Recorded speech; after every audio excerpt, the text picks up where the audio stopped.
రామాపురం అనే ఊళ్ళో గోవిందుడు అనే పిల్లవాడు ఉండేవాడు. ఓ రోజు గోవిందుడిని వాళ్ళ నాన్న పిలిచి పక్క ఊరిలో ఉండే తన స్నేహితుడి ఇంటికి వెళ్ళమని, అతడు చిన్న పెట్టె ఇస్తాడని, దాన్ని జాగ్రత్తగా తీసుకురావాలని చెప్పాడు. దాంతో గోవిందుడు తండ్రి చెప్పిన గుర్తుల ప్రకారం పక్క ఊళ్ళో ఉండే ఆ స్నేహితుడి ఇంటికి వెళ్ళాడు. ఆయన కొన్ని వస్తువులున్న పెట్టెను గోవిందుడి చేతికి ఇస్తూ, దారిలో దొంగలు ఉంటారు, ఇంటికి జాగ్రత్తగా తీసుకువెళ్ళు అని చెప్పాడు.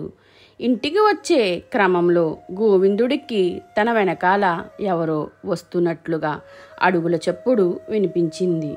ఎవరో దొంగ తనని వెంబడిస్తున్నాడని తెలుసుకున్నాడు.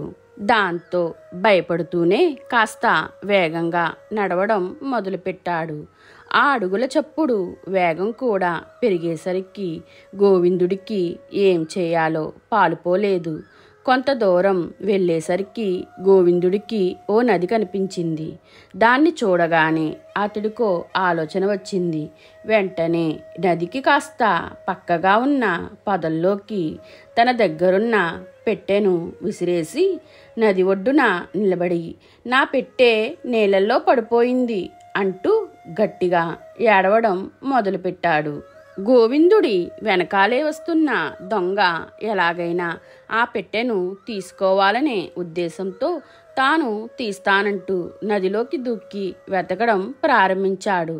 అదే అదుననుకున్న గోవిందుడు పొదల్లోకి విసిరిన పెట్టెను తీసుకుని గబగబా అక్కడి నుంచి వెళ్ళిపోయాడు. మీకు ఈ వీడియో నచ్చితే లైక్ చేయండి, షేర్ చేయండి, కామెంట్ చేయండి, నా ఛానల్ని సబ్స్క్రైబ్ చేసుకోండి.